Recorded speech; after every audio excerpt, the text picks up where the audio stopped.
ಮನುಷ್ಯರಲ್ಲಿ ಸಮಾನತೆ ಇರಬೇಕು, ಅಸಮಾನತೆ ಇರಬಾರದು.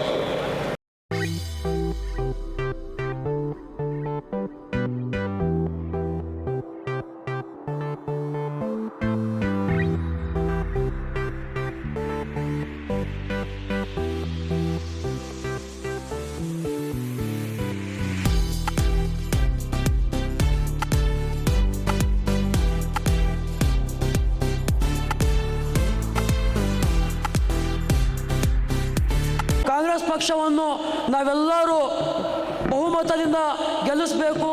ಈ ನಿಟ್ಟಿನಲ್ಲಿ ನಮ್ಮ ರಾಜ ನಾಯಕರು ಶ್ರಮಿಸಿದ್ದಾರೆ, ನಮ್ಮ ರಾಷ್ಟ್ರ ನಾಯಕರುಗಳು ಇವತ್ತು ಶ್ರಮಿಸ್ತಿದ್ದಾರೆ. ಇಂದಿನ ದಿನಗಳಲ್ಲಿ ಬಹಳ ಒಂದು ನವೀನ ಸಂಗತಿ ಏನಂದರೆ, ಇವತ್ತು ಅಲ್ಪಸಂಖ್ಯಾತರಿಗೆ ಎಲ್ಲೋ ಒಂದು ಕಡೆ ಮೂಲೆ ಗುಂಪು ಮಾಡ್ತಾವ್ರೆ. ಇದು ಇದು ಇದು ಮೊದಲನೇ ಮಾತು. ಪ್ರಿಯಾತ್ಮ ಸ್ವರೂಪನೇ ಈಗ ಬಾದೇವ ಇಳಿದು ಬಾದೇವ ನಮ್ಮ ಮಧ್ಯದೋಳು. बैठो भाई प्लीज, बैठो भाई, उठना नहीं बीच में. तुम्हारा फंक्शन तुम्हें बीच बीच में उठ कर करे तो क्या अच्छा जिसका बोलो. तुम्हारे वास्ते फंक्शन करी सो मेहरबानी से बैठो भाई, तुम्हारे जगह में बैठो भाई प्लीज. ಫಂಕ್ಷನ್ ಮೇಲೆ ಎಲ್ಲ ಸಮಸ್ತ ನಾಗರಿಕರ ಪರವಾಗಿ ಮತ್ತು ಅಲ್ಪಸಂಖ್ಯಾತರ ಘಟಕದ ಪರವಾಗಿ ಎಲ್ಲ ಚಪ್ಪಾಳೆ ಮೂಲಕ ಅವರನ್ನು ಸ್ವಾಗತಿಸಬೇಕಂತ ಕೇಳ್ತೀನಿ.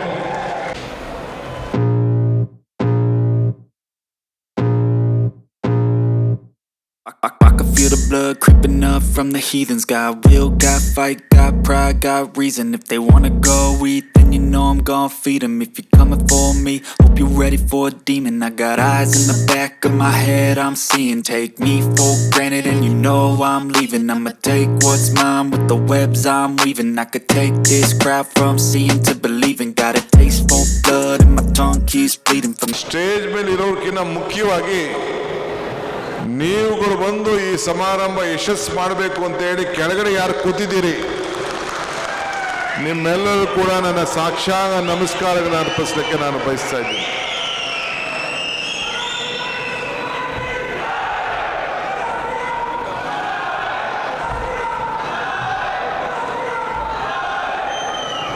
ಮನೆ ಕಟ್ಟಬೇಕಾದ್ರೆ ಅಡಿಪಾಯ ಹೆಂಗ್ ಮುಖ್ಯನೋ, ಈ ಗ್ಲಾಸ್ ಹೌಸ್ ನಿಲ್ಲಿಸ್ಬೇಕಾದ್ರೆ ಈ ಪಿಲ್ಲರ್ಗಳು ಹೆಂಗೆ ಮುಖ್ಯನೋ, ನೀವು ಯಾರು ಇಲ್ಲ ಅಂದ್ರೆ ಯಾವ ಮನೆನೂ ಕಟ್ಟಲಿಕ್ಕೆ ಸಾಧ್ಯ ಇಲ್ಲ ಅನ್ನೋ ಅವ್ರ ಮಾತನ್ನು ಕೂಡ ನಾನು ಹೇಳಲಿಕ್ಕೆ ನಾನು ಬಯಸ್ತಾ ಇದ್ದೀನಿ. ಈಗ ತಾನೇ ನಾನು ಮಡಿವಾಳ ಸಮಾಜದ ಉದ್ಘಾಟನಾ ಸಮಾರಂಭಕ್ಕೆ ಹೋಗಿ ಬಂದೆ. 25,000ಕ್ಕೂ ಹೆಚ್ಚು ಜನ ಅಲ್ಲಿ ಸೇರಿದ್ರು. ಸ್ವಾಭಿಮಾನದ ಬದುಕನ್ನು ನೀವು ಮಾಡಬೇಕು ಅಂತ ಹೇಳಿ ನಾನು ಬಂದಿದ್ದೇನೆ. ಅಲ್ಪಸಂಖ್ಯಾತರಿಗೂ ನಾನು ಹೇಳೋದಿಷ್ಟೇ,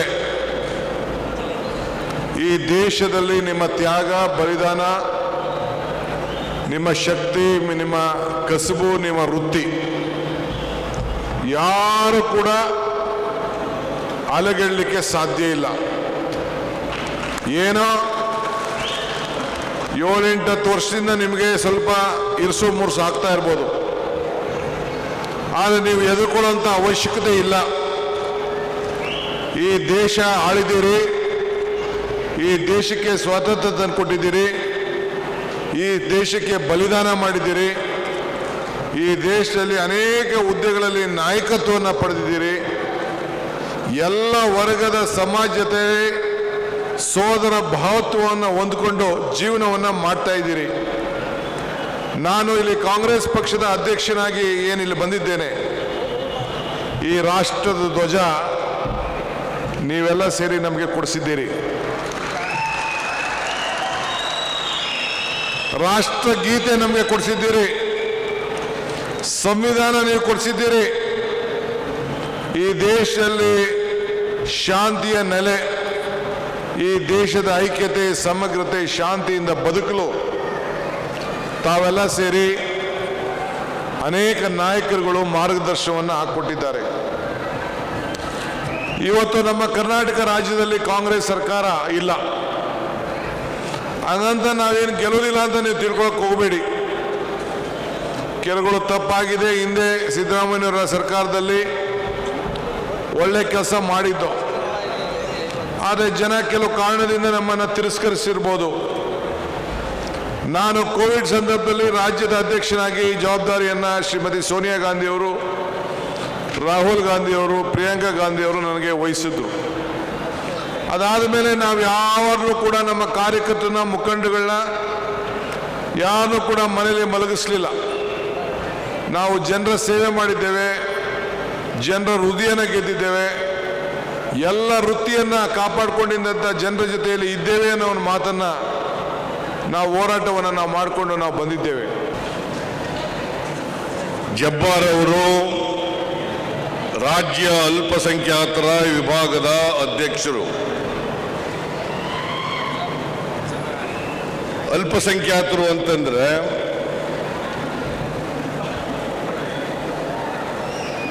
ಎರಡು ಥರದ ಅಲ್ಪಸಂಖ್ಯಾತರು ಇರ್ತಾರೆ. ಒಂದು ಧಾರ್ಮಿಕ ಅಲ್ಪಸಂಖ್ಯಾತರು, ಇನ್ನೊಂದು ಭಾಷಾ ಅಲ್ಪಸಂಖ್ಯಾತರು. ಇಂಗ್ಲಿಷ್ನಲ್ಲಿ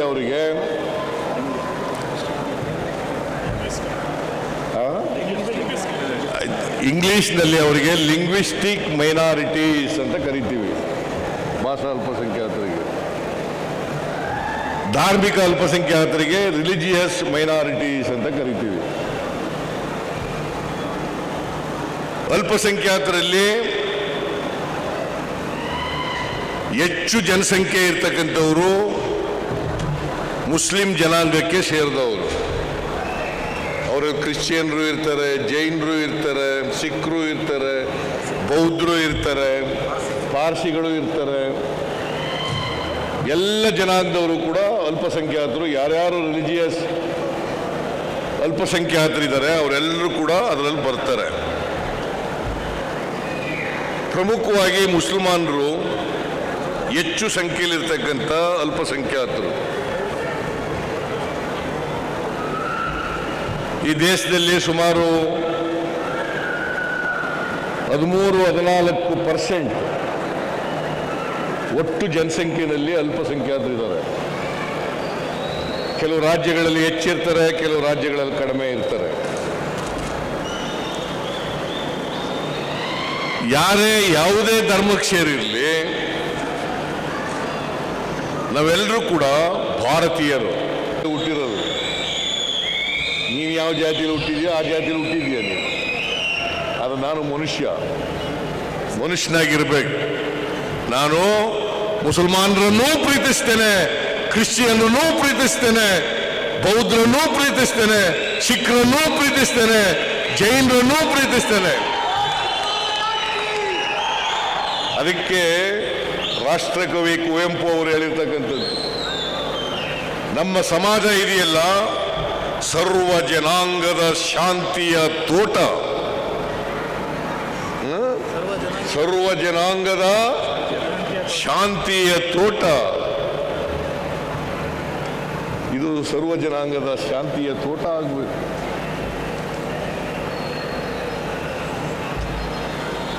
ನಾವು ಸಮಾಜದಲ್ಲಿ ಒಡಕು ಮಾಡತಕ್ಕಂಥದ್ದಲ್ಲ, ಸಾಮರಸ್ಯವನ್ನು ಮಾಡಬೇಕು.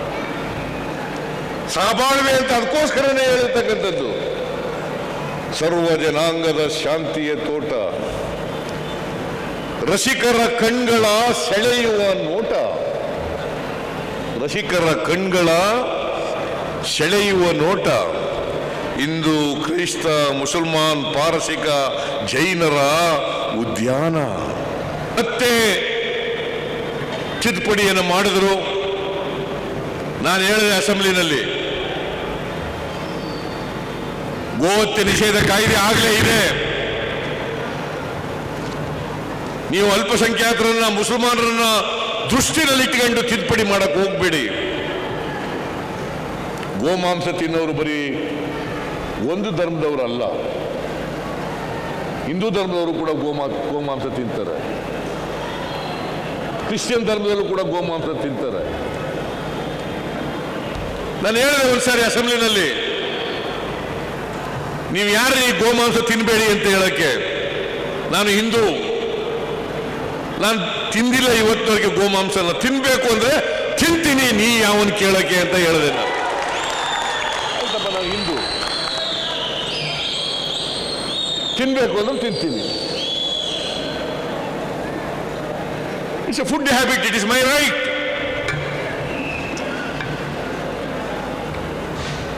ಬರೀ ಮುಸಲ್ಮಾನರೇನ ತಿನ್ನೋದು, ಬರೀ ಕ್ರಿಶ್ಚಿಯನ್ರೇನ ತಿನ್ನೋದು? ಹಿಂದೂಗಳು ತಿಂತಾರೆ. ಇವತ್ತು ರಫ್ತು ವ್ಯಾಪಾರ ಮಾಡೋರೆಲ್ಲ ಯಾರು? ಏನು ಗೋರಕ್ಷಣೆ ಮಾಡ್ತೀವಿ ಅಂತ ಹೇಳ್ತಾರಲ್ಲ, ಯಾರು ಗೊತ್ತಾ ಗೋರಕ್ಷಣೆ ಮಾಡೋರು? ಯಾವತ್ತು ಸಗಣಿನೇ ಎತ್ತಿಲ್ಲ, ಗಂಜಲ ಎತ್ತಿಲ್ಲ, ಹಸು ಸಾಕಿಲ್ಲ, ಉಳುಮೆ ಮಾಡಿಲ್ಲ, ಅವ್ರು ಹೇಳೋದು ಇದನ್ನು. ಅವರಿಂದ ಪಾಠ ಕಲಿಬೇಕ ನಾವು? ಗೋಮಾತೆ ನಮಗ್ ಗೋಮಾತೆ ಅಲ್ವಾ?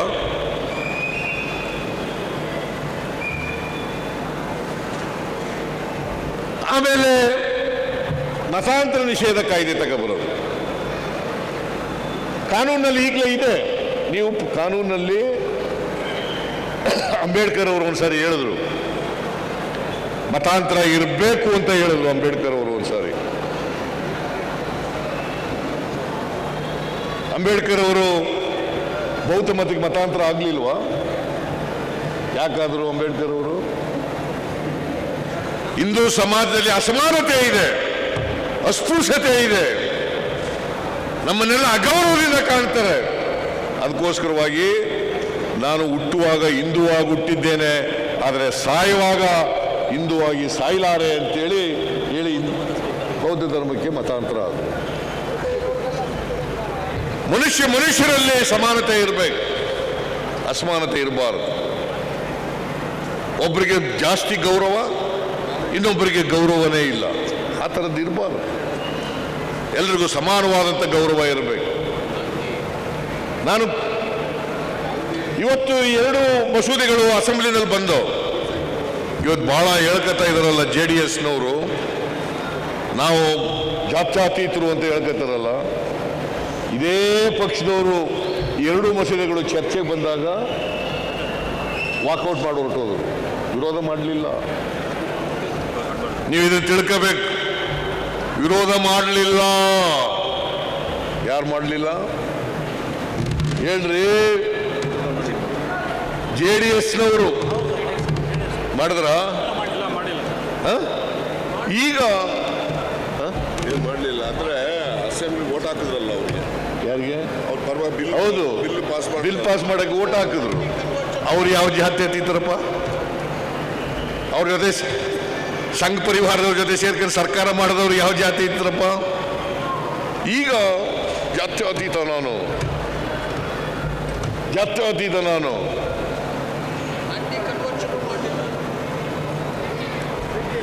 ಇದನ್ನ ತಿಳ್ಕೋಬೇಕು ನೀವು. ಕಾಂಗ್ರೆಸ್ ಪಕ್ಷ ನಾನು ಎಲ್ಲ ಮುಸಲ್ಮಾನರಿಗೆಲ್ಲ ಅವ್ರನ್ನೆಲ್ಲ ಬಡವರನ್ನೆಲ್ಲ ಉದ್ಧಾರ ಮಾಡಿಬಿಟ್ಟಿದೆ ಅಂತ ನಾನು ಹೇಳಕ್ ಹೋಗಲ್ಲ. ಆದರೆ Congress party is the only party which respects the Constitution of India.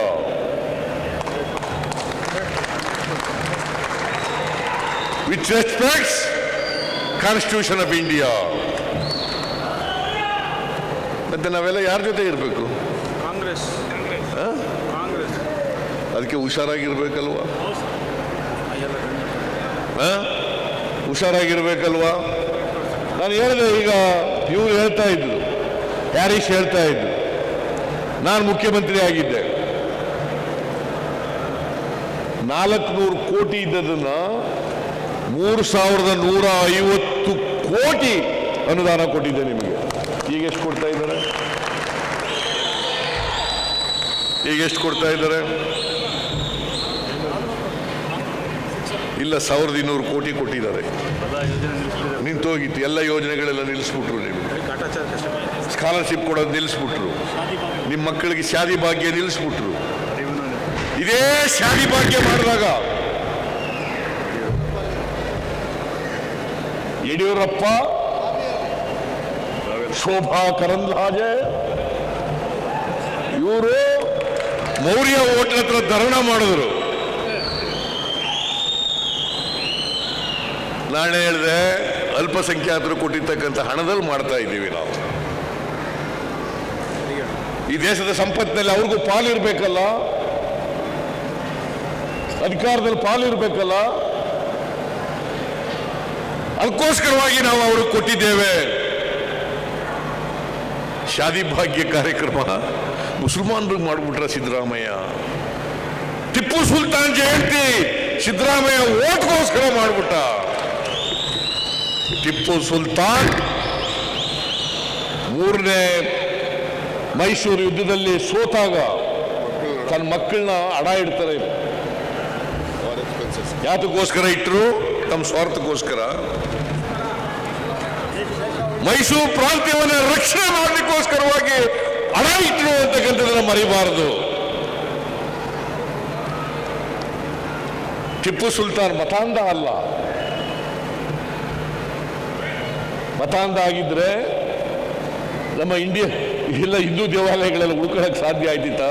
Hindu ದೇವಾಲಯಗಳಿಗೆಲ್ಲ ಇದನ್ನ ಕೊಡ್ಲಿಕ್ಕೆ ಸಾಧ್ಯ ಆಗ್ತಿತ್ತ? ಅವನ ಅರಮನೆ ಕಾಂಪೌಂಡ್ ಅಲ್ಲೇ ವೆಂಕಟೇಶ್ವರ ದೇವಸ್ಥಾನ ಅವರ ಇದರಲ್ಲೇ ದೇವಸ್ಥಾನ ಇರೋದು.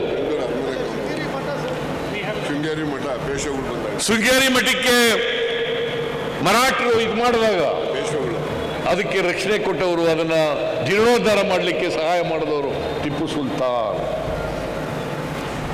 4 ಯುದ್ಧಗಳು ಬ್ರಿಟಿಷ್ನವ್ರ ವಿರುದ್ಧ ಮಾಡಿರೋದು.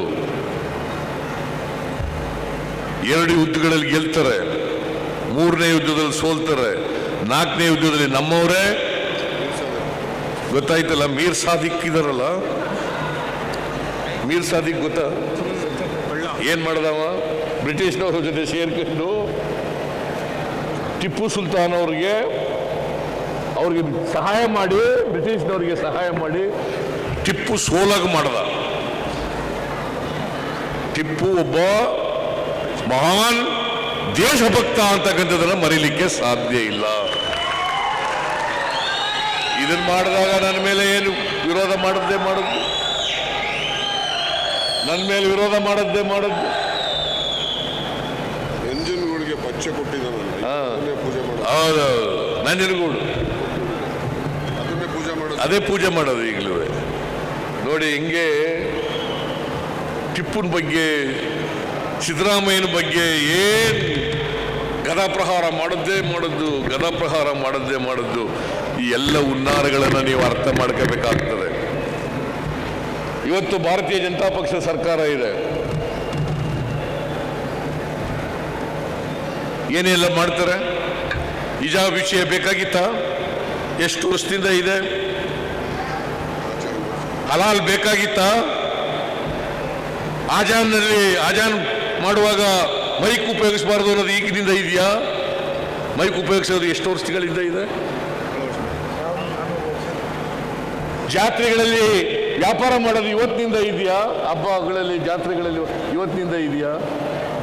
ಯಾಕಂತಂದ್ರೆ ಅವರ ಹುಳುಕುಗಳನ್ನು ಮುಚ್ಕೊಳ್ಳಿಕ್ಕೆ ಹಿಂದುತ್ವ ಹಿಡ್ಕೊ ಬಂದಿದ್ದಾರೆ.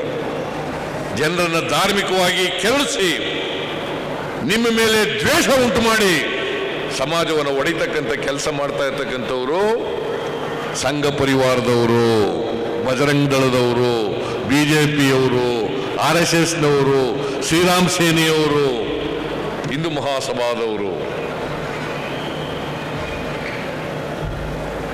ಇವ್ರ ಜೊತೆ ಇರೋ ಬಗ್ಗೆ ಎಚ್ಚರವಾಗಿರ್ಬೇಕು ನೀವು. सबसे पहले मैं ये कहना चाहता हूँ कि यहाँ पर जो जुड़ने का मकसद ये है, ये समावेश का मकसद ये है कि माइनॉरिटी की हालात कर्नाटक में बहुत ख़राब है। माइनॉरिटी पे बहुत जुल्म हो रहा है। माइनॉरिटी को हर तरीके से जो है मतलब तकलीफ में मुब्तला कर दिया गया है। तो इसकी जो एक वजह यह है कि माइनॉरिटी के बिखरना, माइनॉरिटी आज थोड़ी थोड़ी बढ़ रही है, ग्रुपों में तकसीम हो रही है। हम ये कन्वेंशन का मकसद ये है कि माइनॉरिटी एक प्लेटफॉर्म पर आ जाए, माइनॉरिटी एक लीडर के पीछे आ जाए या एक पार्टी में आ जाए, तब जाकर जो है माइनॉरिटी सेफ होगी। इसका एक मकसद है। आज पूरे डिस्ट्रिक्ट में हर ताल्लुक से जो है माइनॉरिटी मुस्लिम्स को, क्रिश्चियन को, जैन को, बुद्ध को जोड़ा गया है। बस इसी का एक मकसद ये था कि एक प्लेटफॉर्म पर आए और हमारे मसले जो भी हैं आइंदा आने वाले दिनों में माइनॉरिटी सेफ होने के लिए क्या करना चाहिए, कौन सा कदम उठाना चाहिए, किस हिसाब से जो है हम लीडर्स को जो है फेस करें, इसके एक ताल्लुक से आज ये कन्वेंशन है। अल्हम्दुलिल्लाह बहुत जो है तादाद में लोग भी आए हैं। एक ये है कि इस कर्नाटक हुकूमत बीजेपी के ख़िलाफ़ बहुत लोग आज बेजार हैं। हर देख लो, ये अभी हाल में हिजाब का मसला अभी वो ख़त्म नहीं हुआ, हलाल कट का मसला अभी वो ख़त्म नहीं हुआ, व्यापार मत करो, मुसलमान के यहाँ कुछ चीज़ें मत खरीदो, मुसलमान के यहाँ मत जाओ, मुसलमान के यहाँ जाओ, ये चीज़ें जो है ये बहुत जो है तकलीफ़ दे रही है। ये आज पूरे मुसलमान एक हो रहे हैं सिर्फ़ और सिर्फ बीजेपी के ख़िलाफ़। बीजेपी पावर में ना आए, हमारा वोट कभी तकसीम ना हो, हम एक होकर, एकजुट होकर किसी भी एक पार्टी को मजबूत कर एक तरफा वोट देंगे तो इंशाल्लाह हमारी माइनॉरिटी पूरे कर्नाटक स्टेट में सेफ होगी और हम भी एक सेफर साइड होंगे बोल के एक कन्वेंशन। आवाम से क्या अपील करना चाहते हैं? बस मैं आवाम से आजिज़ाना एक गुजारिश ये है कि हमारा वोट डिवाइड ना हो।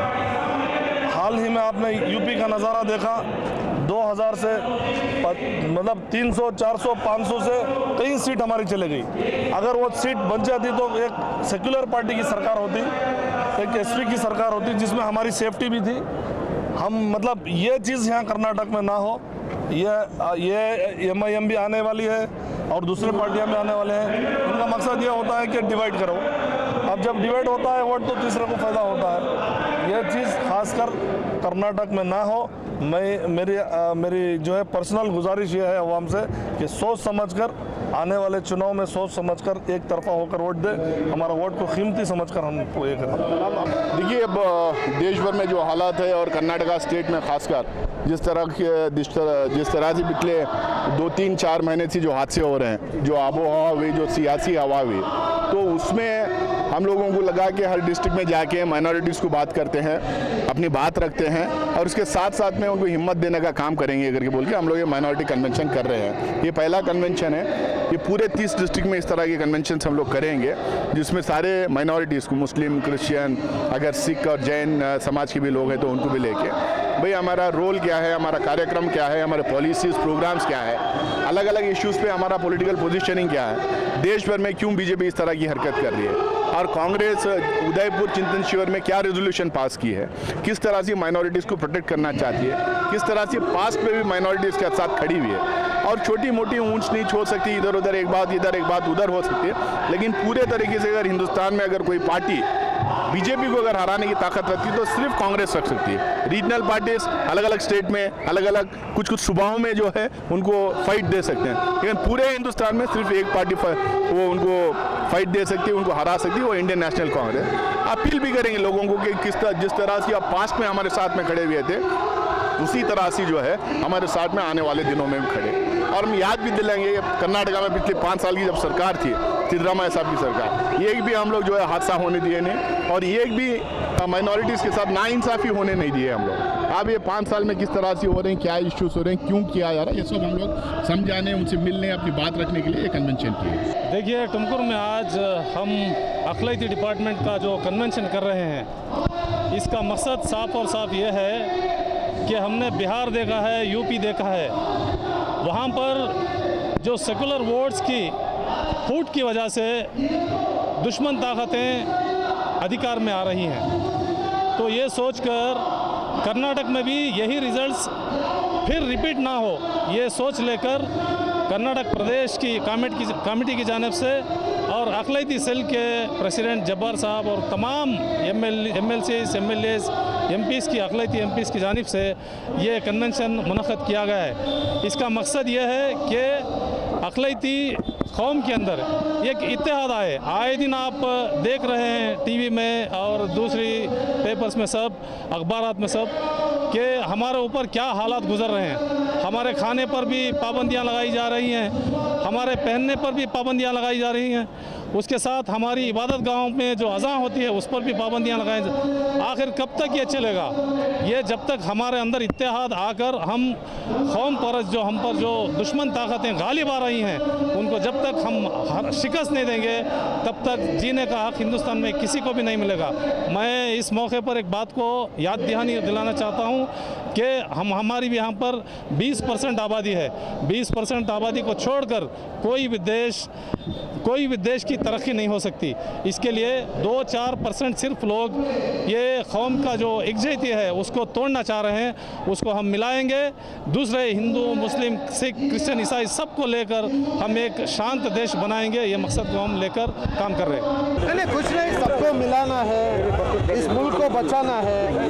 आगे जो भी हुकूमत है जो कम्युनल और पोलराइजेशन कर रहे उसके खिलाफ हम सबको मिलाने का कोशिश कर रहे हैं। इस मुल्क को बचाना है। जो भ्रष्टाचार है और जो प्राइस है डीजल, पेट्रोल, गैस का, तो इसके सब के विरुद्ध हमारा साथ मिलना बहुत ज़रूरी है। ओके सर, तुमकुर डिस्ट्रिक्ट के जो एमएलए सीनियर कांग्रेस लीडर परमेश्वर जी के फंक्शन में क्यों हाजिर थे? उनको पूछना पड़ेगा ना, मुझे नहीं मालूम। उनका भी इस्तेमाल किए थे, उन्हें पहुंचे नहीं मेरे ख्याल से, उनको पूछे तो मालूम होगा। तो बहुत सारे लोग कांग्रेस छोड़ के दूसरे पार्टी में जा रहे हैं, उसमें क्या? देखिए, कौन किधर जाना चाहते हैं उनका मर्जी है। कांग्रेस को मजबूत करना हमारा काम है। क्योंकि और एक प्रोग्राम वहाँ चल रहा है ना, कुछ क्या वो उधर चले गए, बहुत सारे लोग उधर चले गए, तो मेन लीडर्स नहीं आए थे, इसके वजह से उन्होंने बाहर चले गए लोग। ठीक है, यहाँ से आप क्या अपील का मतलब मैसेज क्या देना चाहते हैं पब्लिक के लिए? बस सब लोगों को यही दुआ करता हूँ, अपील करता हूँ कि सब लोग मिलकर रहेंगे, क्योंकि हर वक्त अच्छा नहीं चल रहा है। लोगों के बहुत दुश्मन हो गए, दुश्मनों को दुश्मनी निकालने के लिए, उनको दूर करने के लिए हम लोग सब एक होकर, इकट्ठा होकर, जिस तरह से पहले ज़माने से चला आ रहा है, जिस तरह से दुनिया जब से पैदा हुई, जब से एक होकर हम लोग ये करे हैं। इंशाल्लाह अल्लाह से दुआ है कि हम लोग सब मिल के रहेंगे और इनको ये जो गलत लोग हैं उनको दूर करेंगे इंशाल्लाह। और उनके लोगों को भी मदद करेंगे हमारे कन्वेंशन में कर हम और वो सब मिलकर एक मसाइल की तरफ हल करने के लिए तवज्जो करेंगे और ये फ़िरका परस्त ताकत को किस तरीके से भगाना है इसका प्लान बनाएंगे इंशाल्लाह।